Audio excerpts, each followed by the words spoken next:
नमस्कार, आपण पाहत आहात तन्मय क्रांती यूट्यूब चॅनल माधव गायकवाड.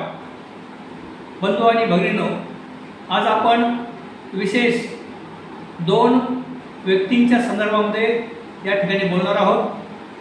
त्या दोन महनीय व्यक्ती म्हणजे एक सध्या आपल्यामध्ये नाही व एक आपल्यामध्ये आहे, आणि दोन्ही व्यक्ती या राजकारणी आहेत आणि दोन्ही व्यक्ती या विशेष त्यांच्या बोलण्यामुळे किंवा त्यांच्या कार्याने या महाराष्ट्रामध्ये त्यांचं सर्वदूर असं नाव आहे. अशा दोन व्यक्तीच्या संदर्भामध्ये व त्यांनी केलेल्या अत्यंत महत्त्वाच्या कार्यासंदर्भामध्ये आपण आज या ठिकाणी चर्चा करत आहोत. तर पहिले आहेत रावसाहेब रामराव पाटील.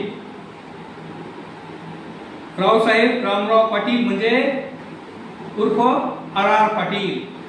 आर पाटील म्हटलं की सर्वांना आर पाटील आठवतात, की जे आता आपल्यात नाहीत, त्यांचं निधन झालेलं आहे. ते आर पाटील म्हणजे माननीय शरद पवार साहेब यांचे खास कार्यकर्ते, आणि त्या आर पाटील तासगाव म्हणजे कवठे महांकाळ या मतदारसंघातून ते आमदार म्हणून निवडून यायचे, आणि त्यांनी अनेक महत्त्वाची या ठिकाणी मंत्री म्हणून पदं भूषवलेले आहेत. तर त्यावेळेला ज्यावेळेला ते या महाराष्ट्राचे उपमुख्यमंत्री होते, त्यावेळेला ज्या मुंबई शहरावर अतिरेक्यांनी हल्ला केला 2008 सालामध्ये, त्यावेळेला मुंबईवर जो अतिरेक्यांनी हल्ला केला आणि तिथे आपलं फार नुकसान झालं, अनेकांचे बळी गेले, अनेक मोठी घटना घडली.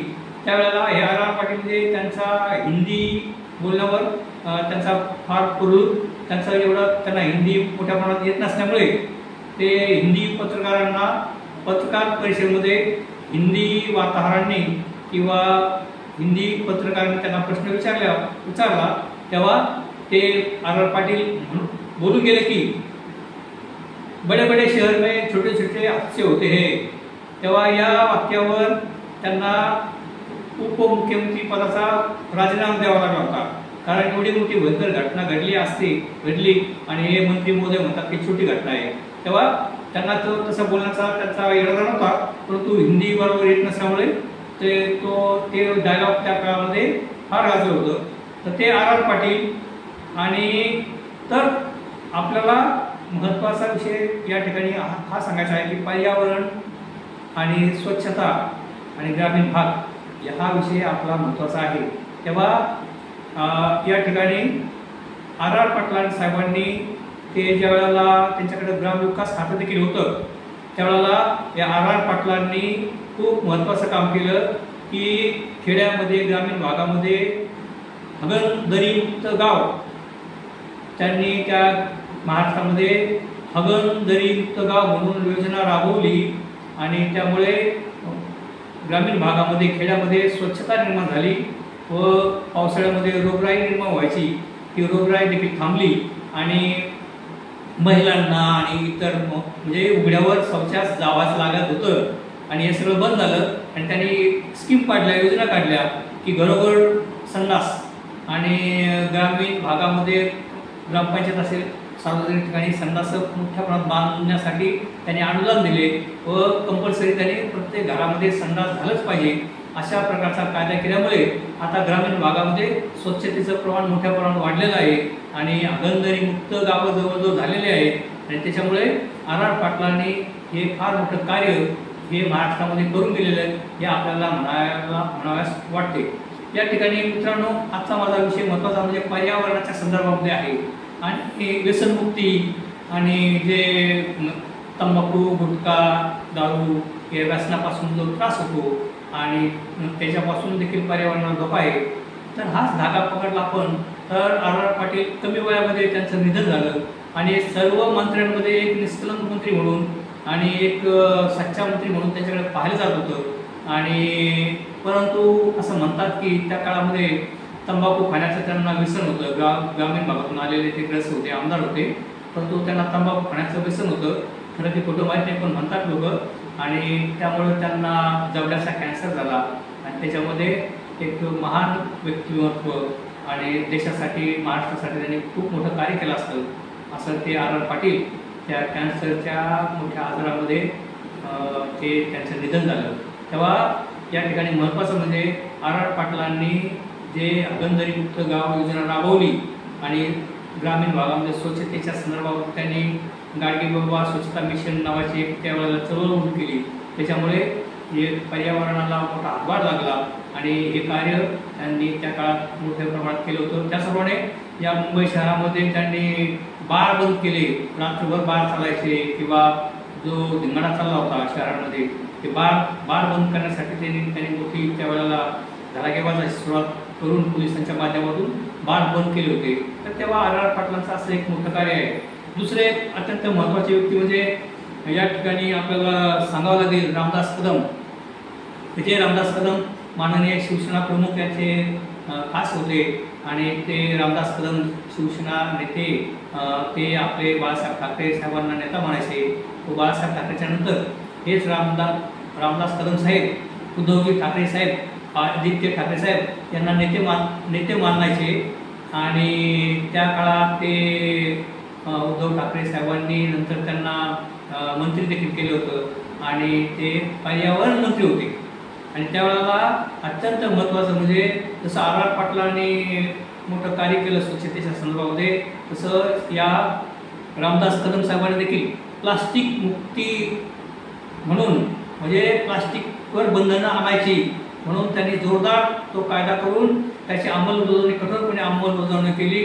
तेव्हा त्यावेळेला रामदास कदम साहेब यांचं पर्यावरणवादी जे आहेत, निसर्गप्रेमी आहेत, त्यांनी अभिनंदन केलं होतं आणि त्यांनी खरोखर त्यावेळेला प्लास्टिक उत्पादन करणाऱ्यांच्या चांगले नाकीनं बांधलं होतं त्यांनी म्हणजे आणि पर्यावरण आणि त्यांनी प्लास्टिक बंदी म्हणून त्यांनी मोठं त्या ठिकाणी एक चांगलं काम केलं होतं. आणि त्या काळामध्ये बरेच प्लास्टिकवर बंदी आली होती आणि प्लास्टिकमुळे जे गटारात तुंबतात, नाले तुंबतात आणि जे जमिनी खराब होतात प्लास्टिकमुळे, त्या प्लास्टिकवर बंदी आणण्यासाठी आणि प्लास्टिकचा वापर करण्यासाठी ते पर्यावरण मंत्री असताना रामदास कदम साहेबांनी खूप मोलाचं कार्य केलं होतं. हे आपल्याला या ठिकाणी त्यांची आठवण काढावं लागेल. आणि आता म्हणजे ते आता एकनाथ शिंदे साहेब हे त्यांचे नेते आहेत आणि त्याच्यामुळे हे देखील एक वादग्रस्त आणि आपल्या विधानाने ते संपूर्ण महाराष्ट्राला परिचय आहेत. आपला महत्त्वाचा मुद्दा असा आहे की या महाराष्ट्रामध्ये पर्यावरणाच्या दृष्टीने या सरकारने अधिक लक्ष देणे गरजेचं आहे. कारण तिकडे तिकडे आता प्लास्टिकचा वापर आपल्याला दिसतो आहे. तेव्हा या प्लास्टिक बंदीवर कठोरपणे जे कोणी आता मंत्री आहेत त्यांनी याकडे लक्ष दिलं पाहिजे आणि ठिकठिकाणी ज्या ठिकाणी पर्यटन स्थळं आहेत किंवा सार्वजनिक ठिकाणं आहेत की रेल्वे स्टेशन किंवा स्टँड जिकडे तिकडे तुम्हाला प्लास्टिकच्या बाटल्या, ते चहाचे कप दिसतील प्लास्टिकचे आणि या सगळ्या पर्यावरणामुळे या जमिनीचं नुकसान झालेलं आहे आणि नदी नाल्या खराब झालेल्या आहेत आणि म्हणून या प्लास्टिक बंदीसाठी आता कठोर कायदा केला पाहिजे. आणि या प्लास्टिकच्या ऐवजी मातीची भांडी किंवा पूर्वीच्या काळात जसं माणसं पाण्या पिण्यासाठी किंवा जे काही पूर्वीच्या काळात लोक वापर करत होती त्या मातीच्या भांड्यांचा देखील आपल्याला काही उपयोग करता येईल किंवा काहीतरी नवीन प्लास्टिक विरहित काही आपल्याला सोय करता येईल का, यासाठी सरकारने जास्तीत जास्त लक्ष देणं गरजेचं आहे. तर तेव्हा या ठिकाणी जे आपल्याला कठोर पावलं उचलावं लागतील. तर गुटखा खाणारे, गुटखा खाऊन पुढे तुटतात अशा लोकांवर कडक कारवाई झाली पाहिजे. त्यांना जास्तीत जास्त दंड झाला पाहिजे की जेणेकरून हे गुटखा खाऊन पुढे तुटणार नाही. त्यावर जे पान खाणारे आहेत त्या पान खाणाऱ्यांना देखील ते जर पुढे चुकले आणि त्यांना रंगे हात पकडलं तर त्यांना देखील मोठी सजा झाली पाहिजे किंवा त्यांना देखील मोठा दंड झाला पाहिजे. किंवा दारू पिऊन जे धिंगाणा करतात त्यांना शासन झालं पाहिजे. तेव्हा अशा जर कडक भूमिका घेतली तर आपल्याला थोडंसं पर्यावरणाला आपल्याला मदत केल्यासारखं होईल. तेव्हा या सरकारने यापुढील काळामध्ये या पर्यावरणाकडे म्हणजे या प्लास्टिक बंदीकडे लक्ष दिलं पाहिजे. आणि जे ठिकठिकाणी याची घाण करणारी माणसं आहेत म्हणजे गुटखा खाणारे किंवा पान खाणारे किंवा तंबाखू खाणारे आणि पुढे सार्वजनिक ठिकाणी थुंकतात त्यांच्यावर तात्काळ असे काही अशी माणसं ठेवून त्यांच्यावर त्या ठिकाणी कडक कारवाई झाली तर त्याच्यावर थोडासा आळा बसेल. तरी सरकारने या गोष्टीकडे लक्ष देणं अत्यंत गरजेचं आहे. तेव्हा या ठिकाणी या दोन व्यक्तींची आपल्याला आठवण येते आर पाटील यांची की त्यांनी हागणदारी मुक्त गाव केलं आणि रामदास कदम साहेब त्यांनी त्या काळामध्ये त्यांच्या काळखंडामध्ये ते मंत्री असताना त्यांनी प्लास्टिक बंदी चांगल्या प्रकारे या महाराष्ट्रामध्ये राबवली होती.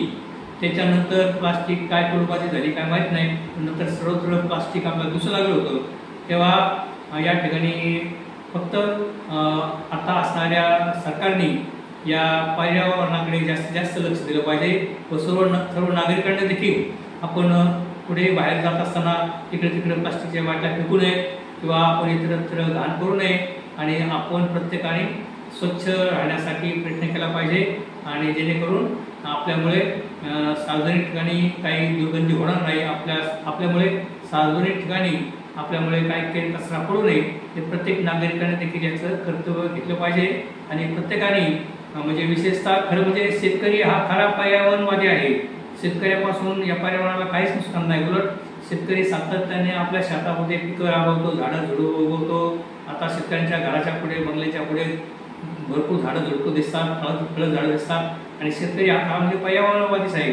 पण शहरामध्ये राहणाऱ्या छोट्या शहरांमध्ये मोठ्या शहरांमध्ये राहणारे जे नागरिक आहेत त्यांनी देखील या गोष्टीकडे सातत्याने लक्ष दिलं पाहिजे व जिथं जिथं शक्य होईल तिथं आपण झाडं लावली पाहिजेत आणि ती झाडं जगवली पाहिजेत. प्रत्येक माणसाने प्रत्येक वर्षाला कमीत कमी 2-3 तरी झाडं लावलीच पाहिजे. आणि जर आपण असं प्रत्येकाने आपली स्वच्छता ठेवण्यासाठी प्रयत्न केला व प्रत्येक कुटुंबाने प्रत्येक वर्षी कमीत कमी आपल्या एरियामध्ये जिथं पुढे जागा असेल त्या शहरामध्ये तर आपण प्रत्येकाने 2-4 झाडं तर लावलीच पाहिजेत आणि ती जगवली पाहिजेत. यासाठी आपण देखील प्रयत्न केला पाहिजे. तरी आपण या पर्यावरण या गोष्टीकडे जास्तीत जास्त लक्ष देऊ व आपल्या नागरिकांना या पुढील काळामध्ये जे आपली पिढी आहे त्यांना आपण काहीतरी सुख देण्याचा प्रयत्न करू. एवढंच बोलून मी या ठिकाणी थांबतो. धन्यवाद.